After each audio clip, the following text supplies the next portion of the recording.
A peace plan for East Ukraine on the table, with crucial top-level talks expected today in Minsk.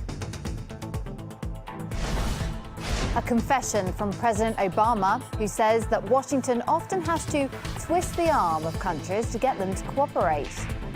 And Greece says that it will seek funding from other sources, including Russia and China, if lenders in the EU refuse to budge on a debt deal.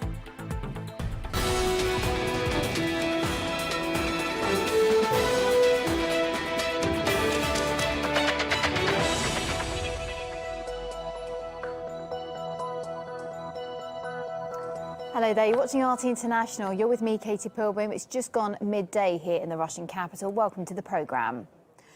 The leaders of Germany, France, Ukraine and Russia are expected to meet in Belarus on Wednesday to hammer out a peace agreement for Ukraine. It's billed as a last-ditch attempt to solve the crisis. On Tuesday evening, the so-called contact group spent over 2 hours in discussions to prepare for the talks. Daniel Bushell reports from Minsk.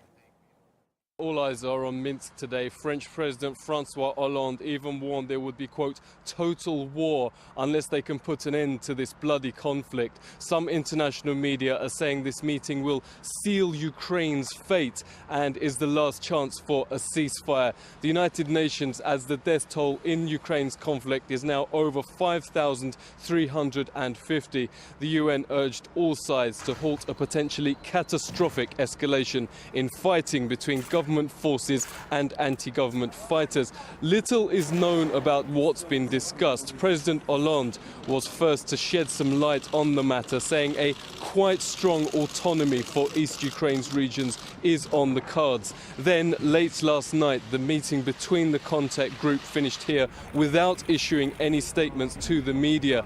But according to one source, they agreed, quote, a plan for withdrawal of heavy weaponry from front lines in eastern Ukraine and a ceasefire plan with safeguards to ensure that it holds. However, some news agencies reported that the Ukrainian side denies a ceasefire agreement has been reached. A representative from the Organization for Security and Cooperation in Europe, OSCE, here confirmed to us that they are discussing a demilitarized zone in eastern Ukraine.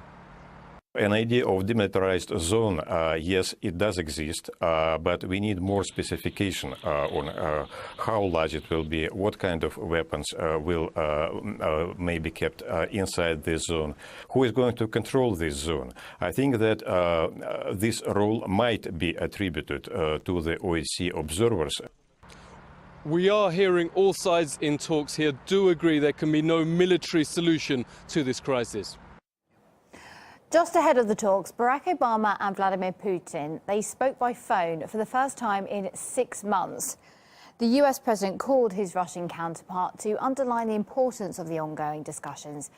They agreed that the conflict in Ukraine should be resolved through dialogue, the bloodshed should end, and that the legitimate rights and interests of all people in Ukraine should be guaranteed.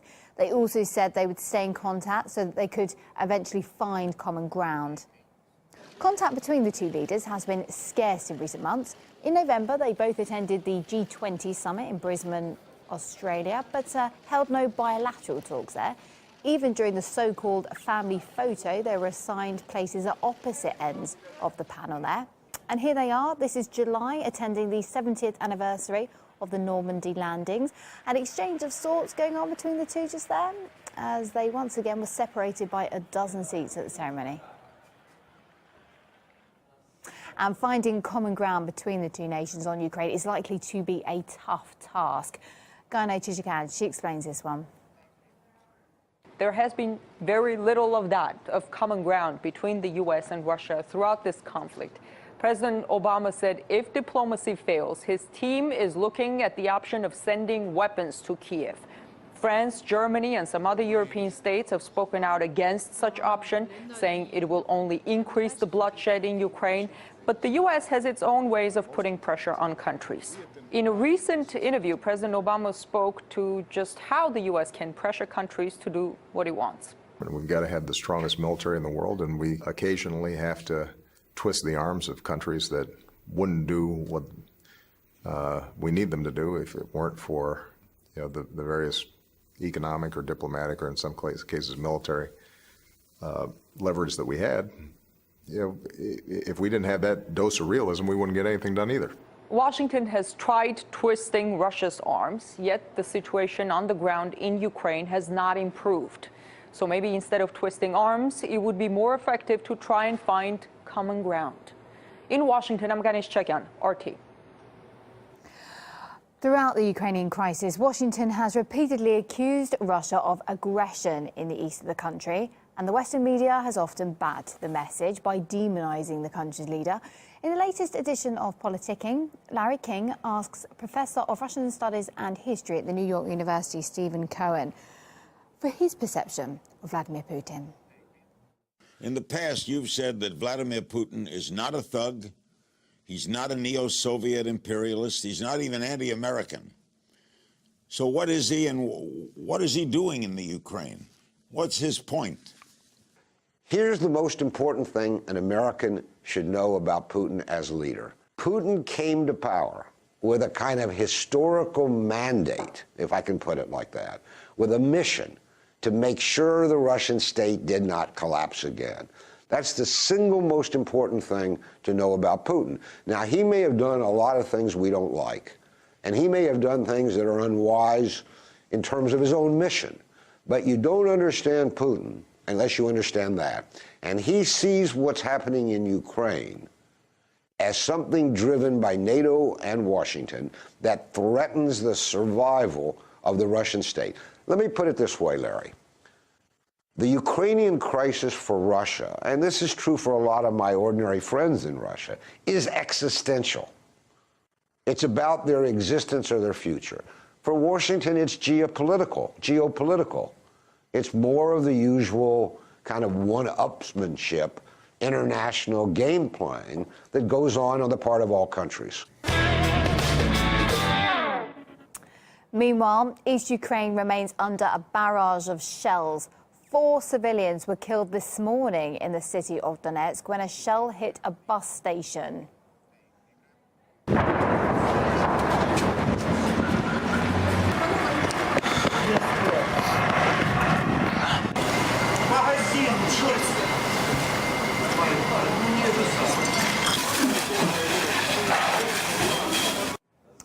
Hopes are running high that the peace talks planned today in Minsk can bring an end to scenes like those you just saw. Now, throughout the day, we will be bringing you all the updates on those crucial negotiations.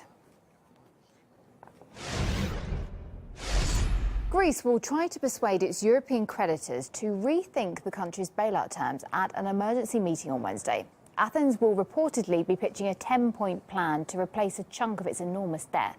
And if lenders refuse to budge, well, Athens says it will turn to other sources of funding, such as China and Russia. RT's Lizzie Fallon, she describes how the battle lines have been drawn. The standoff between Greece and the EU is expected to come to a head today. Since Syriza took office in Greece, the relationship between the two has come to be characterized by a who will blink first scenario. On the one hand, we have Greece, who says that the so-called bailout has failed, and they're seeking what they call a bridge agreement until the summer. The EU, on the other hand, has rubbished the suggestion, saying, we don't do bridge loans. Now, if no deal is reached today, then we've already seen signs that Greece may turn to other parties for funding. This was called Greece's Plan B by the country's defense minister, who has said that Greece may turn to the US, China, or crucially, Russia for funding. And this wouldn't be the first time that the new Greek government's apparent openness to Russia has riled its powerful EU partners. In fact, one of its first acts in office was to make clear that it wouldn't unquestioningly follow the hostile position towards Russia on Ukraine, and strongly objected to a statement released by the EU calling for more Russian sanctions. So, who will blink first? Well, if one doesn't soften up and bat their eyelids soon, then Greece may be forced away from the EU and into the arms of a new partner. Lizzie Fallon there. Now, the Greek foreign minister, he's due in Moscow later today for talks with his Russian counterpart, and a possible financial partnership is up for discussion. Meanwhile, the Greek Minister for Administrative Reforms, George Katro-Gallos hopes for a mutually beneficial agreement with EU leaders, as Athens is now holding talks on equal terms. Well, we have started negotiating with our partners as equal partners in a union of equal states. And this is a first time for Greece, because till now we were negotiating as a debt colony.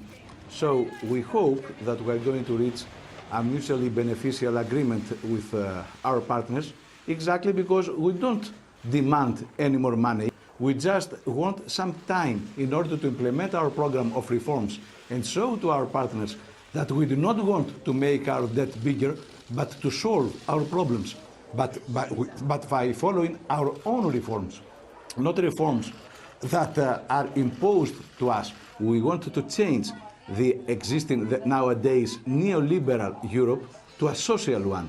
And we hope that we can start a kind of domino effect, that we have now the first government of the left in Europe, but not the last one.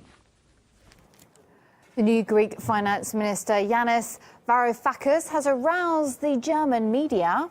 Newspapers, they're gushing over his laid-back image.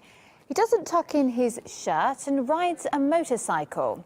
His pictures litter the pages of fashion magazines, with every part of his style analysed. And one magazine went head over heels, writing that the minister's classical masculinity can only be seen in Greek statues. He even melted the French hearts. They're hailing Varoufakis as the Greek Bruce Willis.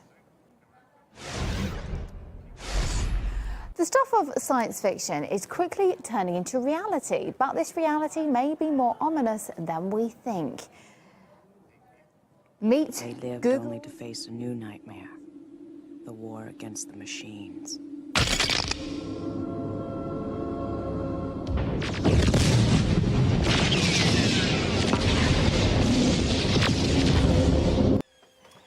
Yep, this is Google's latest robot you can see just here. It's been named Spot. It's been developed for the Pentagon that wanted to create a robot to detect and track, quote, non-cooperative behaviour in humans in pursuit or evasion scenarios. Now, Spot is autonomous, he's fast and he's agile. Some have suggested that the machine can be used for crowd control, though, and potentially be armed with lethal weapons. Technology and engineering expert Dr. Katina Michael, she explains just how dangerous these could potentially be. It could certainly work, but whether we want to go that way is another story. We're moving towards an evidence-based policing approach, where we want to collect as much data as we can for crowd control purposes, and really it's about surveillance and identifying people in crowds using biometric technologies. It's a massive violation of human rights, human dignity, and of course privacy, not to mention many more things. But there are many unintended consequences of doing so. Our machines are not people, and they do make mistakes. Now, how far is it that they will be armed? We already have militarized versions of Boston Dynamics' Big Dog. It's called the LS3, and these things have payloads up to 180 kilograms. My concern is, will we commercially introduce them into different sectors, like policing? It's a bit like introducing the Dalek. We've got Nightscope's autonomous data collection system that looks exactly like a Dalek, and now Petman, which looks exactly like a Cyberman from Doctor Who. So you're quite right, science fiction is actually coming alive. And Google doesn't only like making robots for the American army, it also apparently likes spying on its clients. At least that's according to WikiLeaks anyway. The group's spokesperson, Kristen Harafson, he talks to Going Underground host Afshin Rattansi, and you can catch that either on RT UK or you can get that online as well. Now we live in an age where information equates with power. Information is a weapon, and Google wants to be at the core of the new military information complex, and indeed has contracts with Pentagon and the US authorities. It is a tech firm which is collecting information about its customer and selling it onwards. It's a tech firm that knows more about you than you know about yourself. It collects your whereabouts, your interest, it profiles you, it sells it onward. It's like a privatized NSA.